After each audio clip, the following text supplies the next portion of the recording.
Hello student, आप देख रहे हैं YouTube channel epsilon study point. Student, आज का जो हमारा टॉपिक है कॉम्प्लेक्स एनालिसिस में कॉम्प्लेक्स इंटीग्रेशन। तो स्टूडेंट, कॉम्प्लेक्स इंटीग्रेशन के बहुत सारे क्वेश्चन हम आप लोगों को समझा चुके हैं। इससे पिछले वाले वीडियो में हमने ये जो यहाँ पर नोट है क्वेश्चन, इन दोनों क्वेश्चनों के बारे में डिस्कस किया था। और कॉम्प्लेक्स इंटीग्रेशन जब हमने स्टार्ट किया था स्टूडेंट, तो हमने बहुत सारे क्वेश्चन वहाँ पर बताए थे। लेकिन अभी इससे पहले वाले वीडियो में और एक दो और वीडियो हमने अपलोड किए हैं, उसमें हमने केवल और केवल कॉची थ्योरम पर बात की है। Cauchy theorem, Cauchy integral formula और Cauchy integral formula for higher derivative. तो स्टूडेंट, कॉची इंटीग्रल जो फार्मूला होता है ये क्लोज्ड कर्व के लिए होता है। जब कर्व क्लोज्ड होगा तो हम कॉची इंटीग्रल फार्मूले का यूज करेंगे या कॉची थ्योरम का यूज करेंगे। जब फंक्शन होता है जो हमारा वो पूरे क्लोज्ड कर्व के अंदर और बाउंड्री पर एनालिटिक होता है स्टूडेंट, तो हम कॉची थ्योरम का यूज करते हैं। और अगर कोई पॉइंट इनसाइड उसके मिल जाता है, वो पॉइंट उसको डिस्टर्ब कर देता है एनालिटिक फंक्शन को, तो उस नंबर को छोड़ करके, यानी कि जो यहाँ पर पार्ट, जैसे हमारा ये क्वेश्चन लिखा हुआ था, ये पूरा फंक्शन एनालिटिक इस रीजन में जो हमने बनाया था सर्किल, इसमें नहीं था।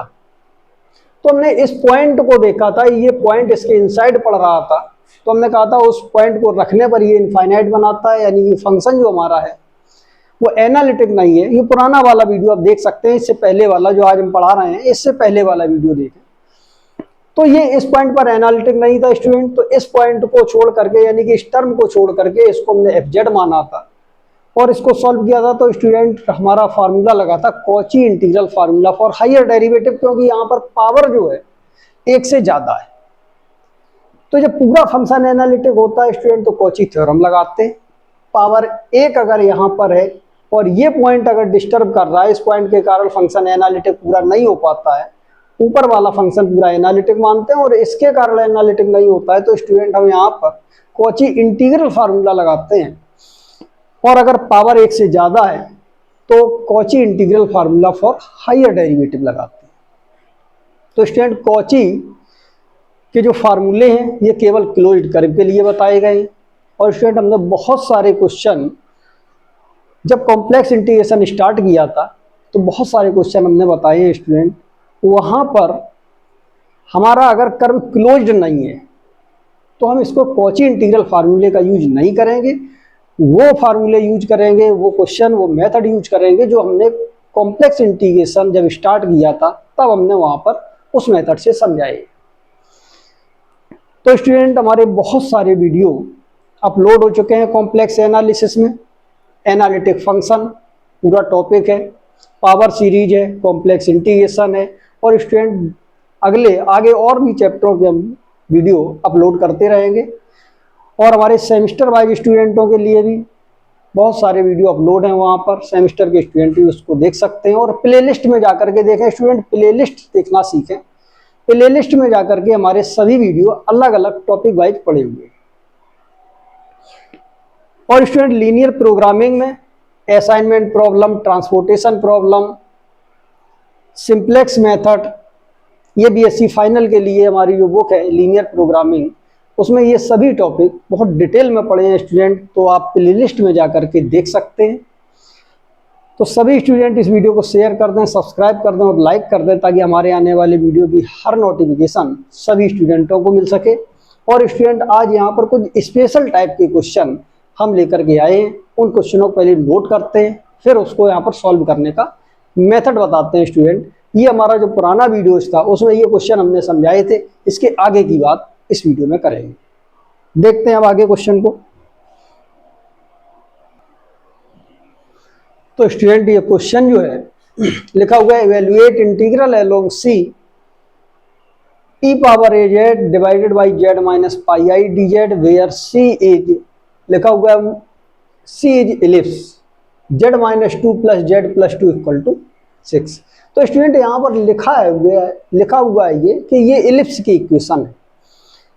तो जो कर्व हम बनाते हैं स्टूडेंट, वो यहाँ पर फंक्शन इसका कर्व नहीं बनाते हैं, हम कर्व बनाते हैं ये जो लिखा रहता है, ये जो कंडीशन लिखी रहती है इसका कर्व बनाते हैं, यानी फंक्शन जो एनालिटिक चेक करते हैं, जिस रीजन में चेक करते हैं स्टूडेंट, वो रीजन यहाँ पर सी लिखा रहता है।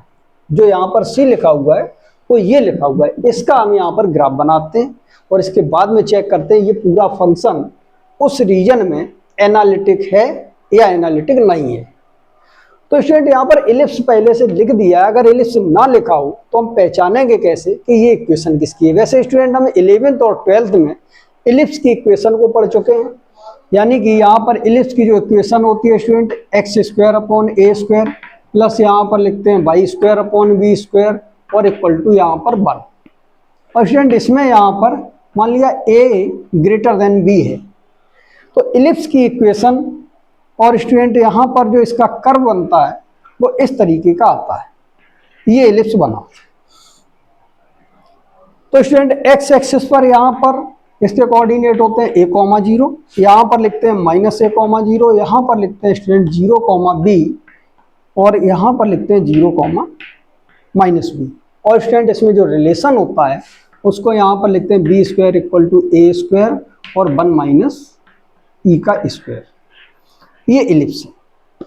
और स्टूडेंट इलिप्स की एक दूसरी भी इक्वेशन है, कॉम्प्लेक्स एनालिसिस में हम इसको लिख देते हैं। और वैसे भी हमें मालूम है 11th 12th में पढ़ा हुआ है कि इसके जो फोकस होते हैं यहाँ पर और यहाँ पर, इस फोकस को मान लिया S1 लिख दिया और स्टूडेंट इसको हमने S2 लिख दिया। तो यहाँ पर बताया गया है कि P ये कोई भी पॉइंट हमारा XY हो सकता है।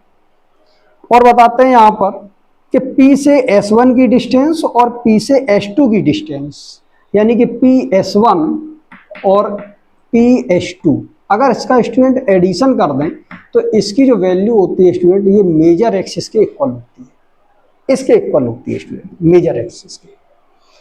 तो ये भी इक्वेशन यहाँ पर इलिप्स की होती है। तो कॉम्प्लेक्स एनालिसिस में स्टूडेंट इस इलिप्स को हम एक दूसरे मेथड से भी लिख सकते हैं। ये इलिप्स बना हुआ है, यहाँ पर मान लिया यहाँ पर फोकस इसकी S1 है और यहाँ पर इसका फोकस S2 है। यहाँ पर स्टूडेंट इसमें P लिख दिया, जनरल पॉइंट कॉम्प्लेक्स एनालिसिस में Z मानते हैं। तो स्टूडेंट यहाँ पर इसके फोकस यहाँ पर लिख दिया, मान लिया Z1 है, यहाँ पर लिख दिया Z2 है। तो स्टूडेंट P से S1 की डिस्टेंस यहाँ पर निकालते हैं, तो डिस्टेंस को मॉड से निकालते हैं स्टूडेंट। तो यहाँ से यहाँ तक की डिस्टेंस Z - Z1 ये PS1 निकला, प्लस लगाएंगे स्टूडेंट PS2 लिखेंगे, P से S2 की डिस्टेंस, तो यहाँ से यहाँ तक की डिस्टेंस स्टूडेंट निकालेंगे तो इसको यहाँ लिखेंगे Z - Z2 और इसका आंसर स्टूडेंट यहाँ पर होता है 2a के इक्वल। लेकिन स्टूडेंट यहाँ पर ये इलिप्स की ही इक्वेशन है, इसकी एक और कंडीशन होती है इसके साथ में, जो हमारे यहाँ पर फोकस है तो फोकस की डिस्टेंस जो होती है स्टूडेंट S1 और S2, इसकी distance less than 2a। 2a का मतलब मेजर एक्सिस से लेस होनी चाहिए। तो ये कंफर्म हो जाता है, ये इक्वेशन जो हमारी है ये इलिप्स की ही इक्वेशन है।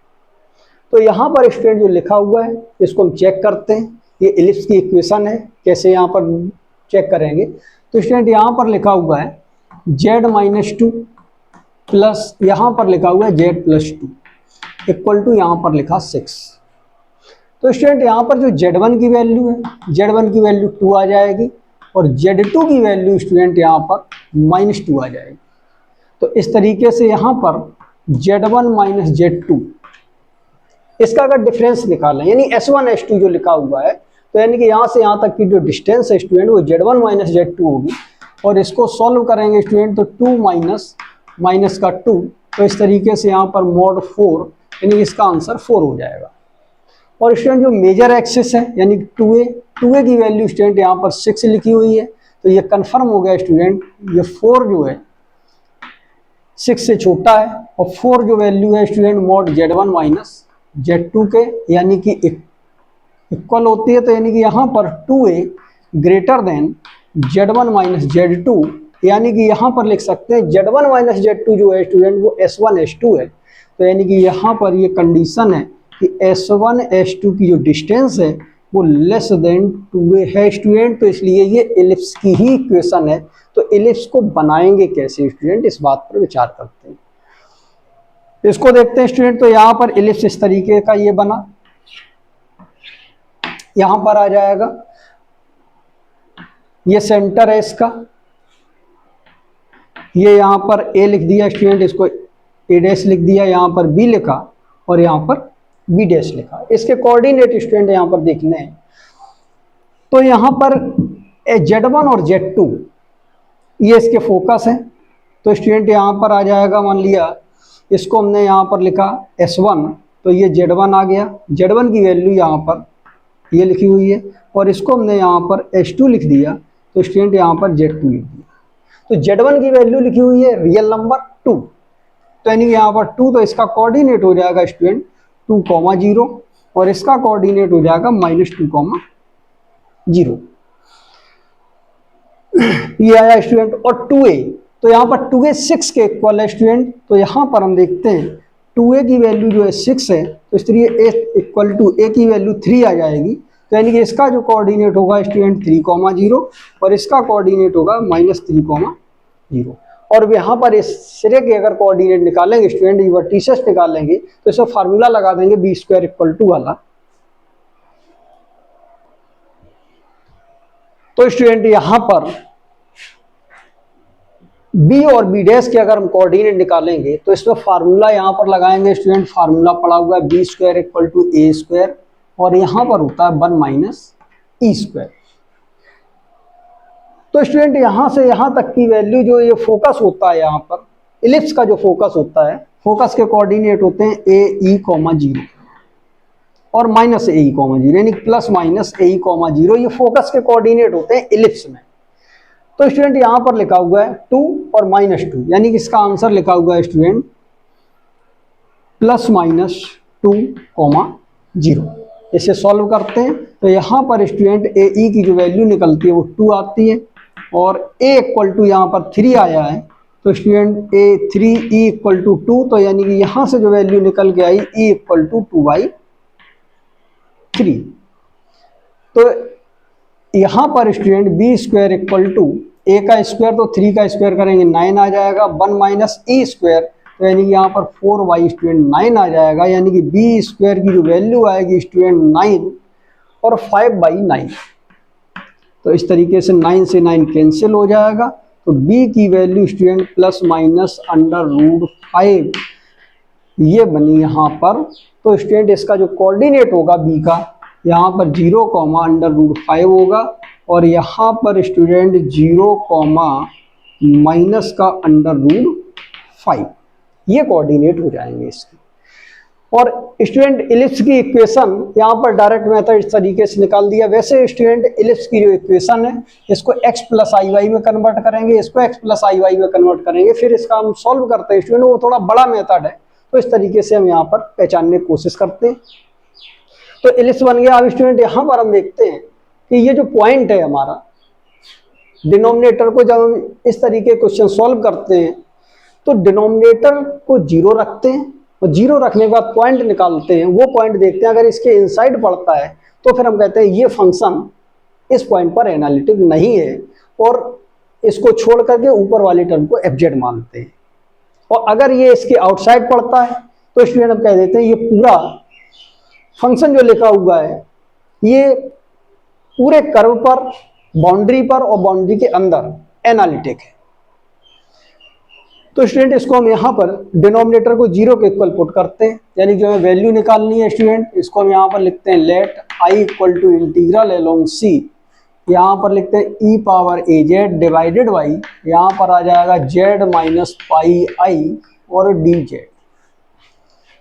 तो यहाँ पर पुट किया student, put z - πi equal to 0, तो स्टूडेंट यहाँ पर जो z की वैल्यू निकलेगी वो πi आएगी, पाई इंटू आयोटा।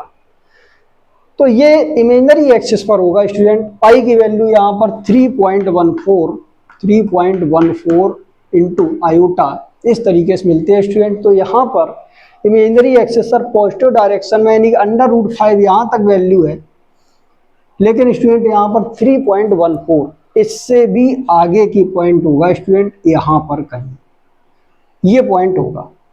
तो ये पॉइंट होगा स्टूडेंट z इक्वल टू पाई आई का, z इक्वल टू पाई आई का पॉइंट यहां पर होगा। तो अब देख रहे हैं स्टूडेंट, ये जो पॉइंट मिला हुआ है ये इस कर्व के बाउंड्री के बाहर है, ये पॉइंट कर्व की बाउंड्री के बाहर है।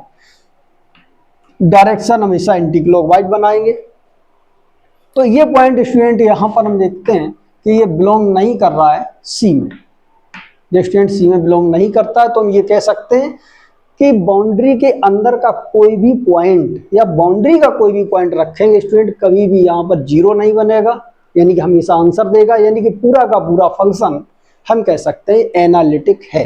केवल यहाँ पर जीरो मिल सकता है, तो पाई आई रखने पर, पाई आई आउटसाइड का पॉइंट है, तो आउटसाइड के पॉइंट को स्टूडेंट हम यहाँ पर नहीं रखते, हम रखते हैं केवल इनसाइड के पॉइंटों और बाउंड्री वाले पॉइंटों को। तो इनसाइड और बाउंड्री का कोई भी पॉइंट रखेंगे स्टूडेंट, पाई आई उसमें शामिल नहीं होगा, यानी कि जीरो नहीं आएगा। जीरो नहीं आएगा तो स्टूडेंट इनफाइनाइट नहीं आएगा, यानी कि हम कह सकते हैं पूरा का पूरा फंक्शन यहाँ पर एनालिटिक है।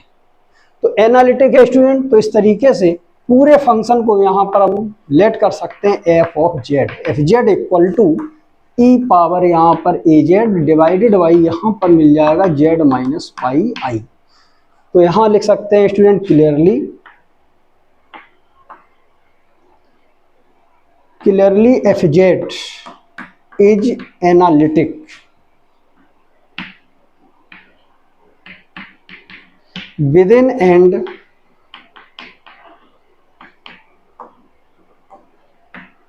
ऑन सी।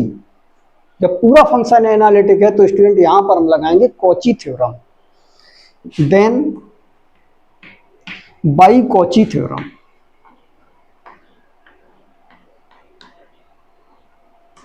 तो स्टूडेंट यहां पर हम कॉची थ्योरम का यूज करेंगे, और फार्मूला क्या होता है स्टूडेंट कॉची थ्योरम का, integral along C F of Z D Z equal to zero. Value रखते हैं स्टूडेंट, तो यहां पर आ जाएगा integral along C F Z की वैल्यू स्टूडेंट लिखी है E power A Z divided by Z minus pi into iota, और यहाँ पर लिखा डी जेड, और स्टूडेंट इसका जो आंसर आया है zero, Z minus pi I D Z equal to zero. तो स्टूडेंट ये इस क्वेश्चन का आंसर है। बहुत इंटरेस्टेड क्वेश्चन था स्टूडेंट, थोड़ा बड़ा है, समझने का मेथड अलग है, कर्व की इक्वेशन अलग है। कर्व की इक्वेशन को समझते हैं तो इस तरीके से यहाँ पर समझेंगे, और ये स्टूडेंट इसका आंसर आया। अब एक और नए टाइप का क्वेश्चन लेकर के चलते हैं, देखते हैं अगला question.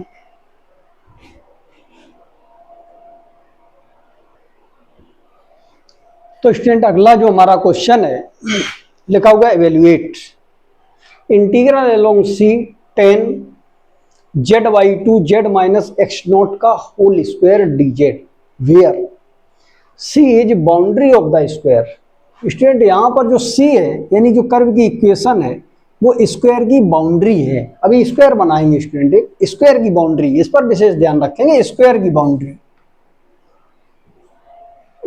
Which sides lie along the line, जो इसकी बाउंड्री की साइड बनाएंगे स्टूडेंट वो ये लिखी हुई है, and it is described in positive sense. Positive sense का मतलब है student anti clockwise direction. Anti clockwise direction में रखेंगे जहां पर ये एक्स नॉट डिफाइंड है, एक्स नॉट की वैल्यू लिखा हुआ है mod x naught less than 2। तो स्टूडेंट सबसे पहले हम इस बाउंड्री को बनाते हैं, एक्स और वाई एक्सिस खींचते हैं स्टूडेंट। यहाँ पर ये एक्स एक्सिस है, इसको यहाँ पर वाई एक्सिस है, इसका पॉइंट ऑफ इंटरसेक्शन ओरिजिन है x equal two plus minus 2। तो स्टूडेंट x इक्वल टू 2, यहाँ से 2 डिजिट x एक्सिस पर x इक्वल टू 2, तो ये पैरेलल होगा y के, और इसी तरीके से 2 डिस्टेंस इस डायरेक्शन में। तो स्टूडेंट यहाँ पर x इक्वल टू ये -2 है, ये पैरेलल होगा y एक्सिस के। फिर लिखा है student y equal two plus minus 2, तो ऑरिजिन से y इक्वल टू प्लस 2 यहाँ पर आ जाएगा ये x एक्सिस के पैरेलल। तो स्टूडेंट ये लाइन जो होगी y इक्वल टू प्लस 2, इसके बाद y इक्वल टू -2, तो यानी कि यहाँ पर 2 डिस्टेंस लेनी है, और ये स्टूडेंट यहाँ से मिल जाएगी इक्वेशन y इक्वल टू -2। तो इस तरीके से स्टूडेंट जो यहाँ पर स्क्वायर बनता है इनसे, यानी कि ये स्क्वायर बना, ये स्क्वायर स्टूडेंट यहां पर बनता है, ये स्क्वायर आया, ये स्क्वायर बना,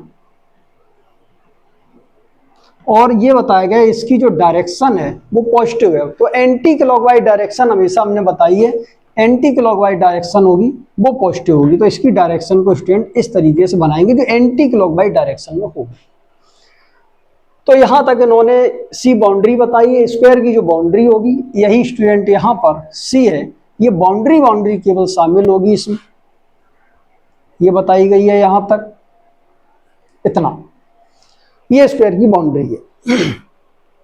अब स्टूडेंट इसमें कहा गया है and it described in the positive sense, तो पॉजिटिव सेंस का मतलब एंटी क्लॉकवाइज डायरेक्शन है। इसके बाद स्टूडेंट अब हम इस फंक्शन की वैल्यू निकालते हैं, यानी कि इस इंटीग्रल की वैल्यू निकालनी है। तो यानी कि यहां पर हमने लिखा है let I equal to integral along C, और यहां पर लिखा हुआ है tan z/2, फिर लिखा है स्टूडेंट यहां पर dz whole divided by z minus X naught का होल स्क्वायर, यानी ये लिखा है z माइनस एक्स नोट का होल स्क्वायर। तो स्टूडेंट हम यहाँ पर चेक करते हैं कि कितना फंक्शन इसमें एनालिटिक है। नॉन एनालिटिक वाला हम पार्ट निकालने के लिए जो डिनोमिनेटर होता है स्टूडेंट इसको हम जीरो के इक्वल रखते हैं। जब हम जीरो के इक्वल रखते हैं और जो पॉइंट निकलता है स्टूडेंट वो पॉइंट अगर इसके इनसाइड आ जाता है तो हम कहेंगे उस पॉइंट पर ये पूरा फंक्शन एनालिटिक नहीं है, क्योंकि वो पॉइंट अगर इसमें जेड की जगह पर रख देते हैं स्टूडेंट तो ये डिनोमिनेटर को जीरो बनाता है। जो डिनोमिनेटर को जीरो बना देता है तो पूरा फंक्शन हमारा एनालिटिक नहीं रहता है, नॉन एनालिटिक रहता है। तो एनालिटिक वाला पार्ट जो है हम उसको मानते हैं जिसमें ये टर्म होता है, जो पॉइंट यहां पर आएगा इनसाइड वो यहां रखने से जीरो बनाएगा। तो स्टूडेंट जो जीरो बनता है इस पार्ट को छोड़ करके शेष जो टोटल बनता है उसे हम fz मानते हैं, वो पूरा फंक्शन वो एनालिटिक होता है। अब हम देखते हैं स्टूडेंट इसके डिनोमिनेटर को जीरो करके, तो यहां पर लिखते हैं student put z minus X note, इसके होल स्क्वायर को स्टूडेंट जीरो करेंगे और हम z की वैल्यू इसमें से फाइंड करेंगे। तो z माइनस यानी कि यहाँ से स्टूडेंट निकल के आएगा z equal to X naught. तो स्टूडेंट यहाँ पर लिखा हुआ है mod of X naught less than 2, ये गिवन है, ये यहाँ पर गिवन है स्टूडेंट, इसमें दिया गया है mod x naught less than 2। तो स्टूडेंट जब इसका मॉड हटाते हैं, किसी भी नंबर का मॉड हटाएंगे स्टूडेंट तो एक्स नॉट लेस और ग्रेटर यहाँ पर -2 लिखते हैं और यहाँ पर +2 लिखते हैं, क्योंकि स्टूडेंट यहाँ पर mod of X less than A का जो फार्मूला होता है वो यहाँ पर लिखते हैं लेस और ग्रेटर का साइन, तो ए से लेस लेकिन -ए से ग्रेटर। तो स्टूडेंट इसका मतलब ये होता है। तो अब देखते हैं स्टूडेंट जो हमारा एक्स नॉट आया z equal to X naught, ये कहाँ पर होगा ये बताया गया। एक्स नॉट जो है वो 2 जो बाउंड्री दी है हमारी, यानी x इक्वल टू जो 2 की बाउंड्री है उससे पहले होगा, और यहाँ लिखा है एक्स नॉट की जो वैल्यू है -2 वाली जो बाउंड्री दी है स्टूडेंट ये वाली इसके राइट में होगा, यानी कि इससे बड़ा होगा। और एक्स नॉट इक्वल टू यानी एक्स नॉट की जो वैल्यू होगी वो 2 वाली बाउंड्री से, यानी x इक्वल टू 2 ये जो लिखा हुआ है इससे पहले होगा। तो स्टूडेंट यहाँ पर हम देखते हैं कि ये जो एक्स नॉट है अगर ये पॉजिटिव है तो स्टूडेंट इसके इधर साइड होगा, राइट हैंड साइड होगा अगर पॉजिटिव है, लेकिन इस बाउंड्री के पहले होगा। तो मान लिया स्टूडेंट यहां पर होगा, और अगर स्टूडेंट ये एक्स नॉट की वैल्यू निगेटिव है, निगेटिव भी हो सकती है क्योंकि इसका मॉड 2 से कम है, मॉड का मतलब है निगेटिव भी हो सकता है और पॉजिटिव भी हो सकता है। तो अगर ये निगेटिव वैल्यू है तो स्टूडेंट -2 से आगे यानी -2 के राइट में होगा। तो अगर नेगेटिव है तो स्टूडेंट ऑरिजिन के इधर होगा, लेकिन -2 वाली बाउंड्री के भी इधर होगा, तो इसका मतलब ये पॉइंट यहाँ कहीं भी होगा। तो अगर इसकी वैल्यू पॉजिटिव है तो स्टूडेंट इस रेंज में होगी, और अगर नेगेटिव है एक्स नॉट की वैल्यू तो इस रेंज में होगी। तो कहने का मतलब स्टूडेंट यहाँ पर बिल्कुल कन्फर्म है कि जो एक्स नॉट होगा चाहे पॉजिटिव हो चाहे नेगेटिव हो, इस पूरे स्क्वायर की जो बाउंड्री है इस बाउंड्री के अंदर ही होगा स्टूडेंट, ये बात यहाँ पर है। तो ये कंफर्म हो गया स्टूडेंट, इसमें जो डिनोमिनेटर है z माइनस x0 ये 0 बनेगा z की वैल्यू जब हम x0 रखेंगे, चाहे यहाँ पर हो चाहे यहाँ पर हो, और जो टर्म जीरो बनाता है डिनोमिनेटर को, उस टर्म के कारण ये पूरा फंक्शन स्टूडेंट एनालिटिक नहीं होगा, ये नॉन एनालिटिक होगा।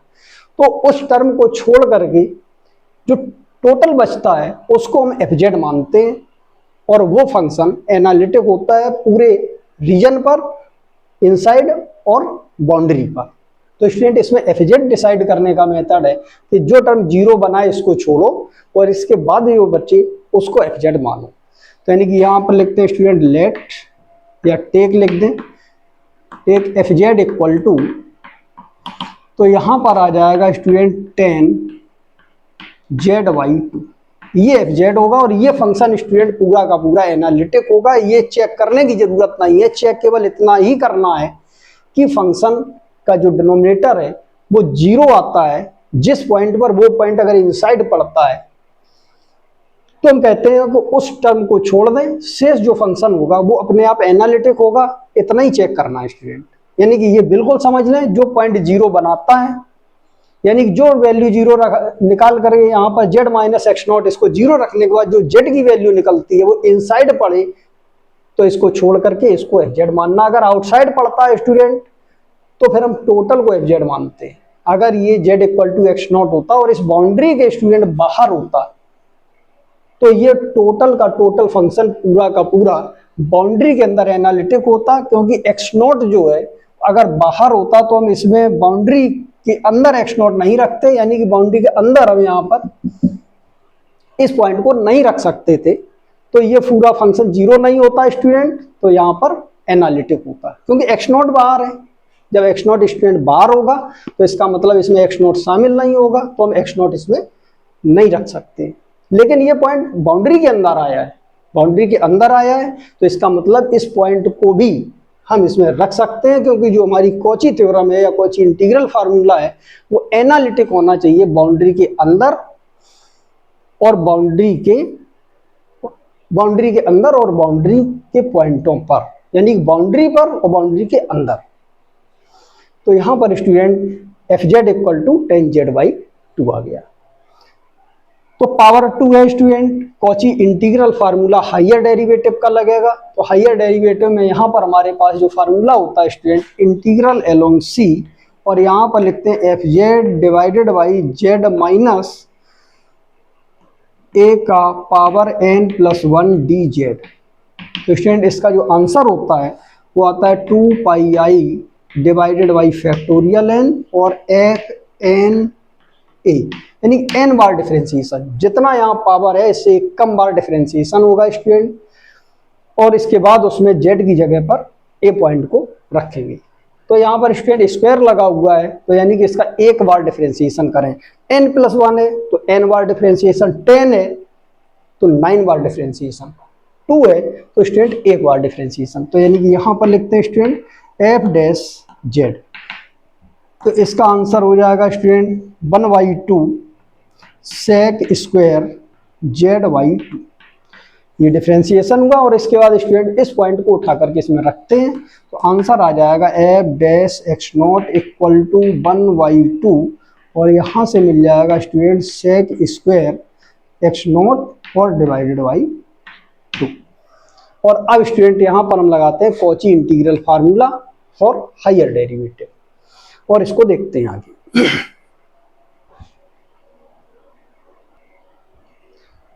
तो स्टूडेंट यहाँ पर लिखते हैं by Cauchy integral formula for higher derivative.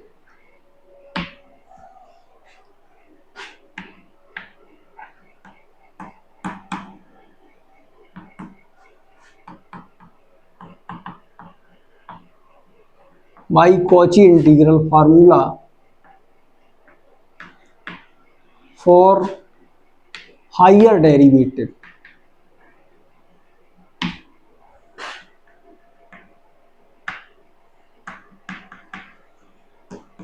तो student Cauchy integral formula higher derivative का लगाएंगे। क्या फार्मूला है यहाँ पर, integral along C F Z divided by यहाँ पर लिखा हुआ है जेड माइनस x0 का whole square D Z equal to, क्या आंसर आएगा स्टूडेंट, अगर n+1 पावर है तो फैक्टोरियल n आता है, यानी कि यहाँ पर लिखेंगे 2πi डिवाइडेड बाई स्क्वायर है यानी कि 1 फैक्टोरियल आएगा, और यहाँ पर एक कम बार डिफरेंशिएशन यानी कि 2 है तो एक बार डिफरेंशिएशन, और स्टूडेंट इस पॉइंट को उठा करके रखते हैं ए को, तो यहाँ पर x नॉट है तो इस तरीके से यहाँ पर स्टूडेंट लिख देते हैं x नॉट। तो आंसर आ जाता है स्टूडेंट यहाँ पर 2 pi I into F dash X naught की value 1/2 sec square x naught by 2। तो 1/2 आ जाएगा स्टूडेंट, और यहाँ से मिल जाएगा sec square x naught divided by 2, और इस 2 को इस 2 से कैंसिल करेंगे और फिर इसको यहाँ पर आगे देखते हैं। तो यहाँ पर आ जाएगा student integral along C F Z की जो वैल्यू है tan z/2।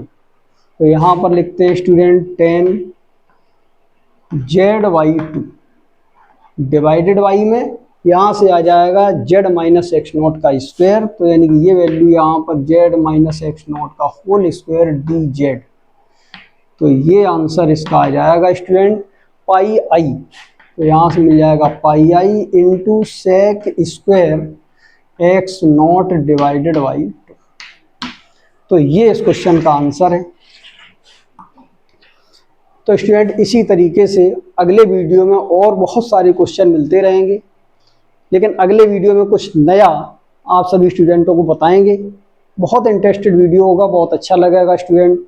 तो ये बहुत स्पेशल टाइप क्वेश्चन थे स्टूडेंट, इन क्वेश्चनों को बहुत मेहनत से तैयार कर लें, बहुत इंपॉर्टेंट है एग्जाम की दृष्टि से।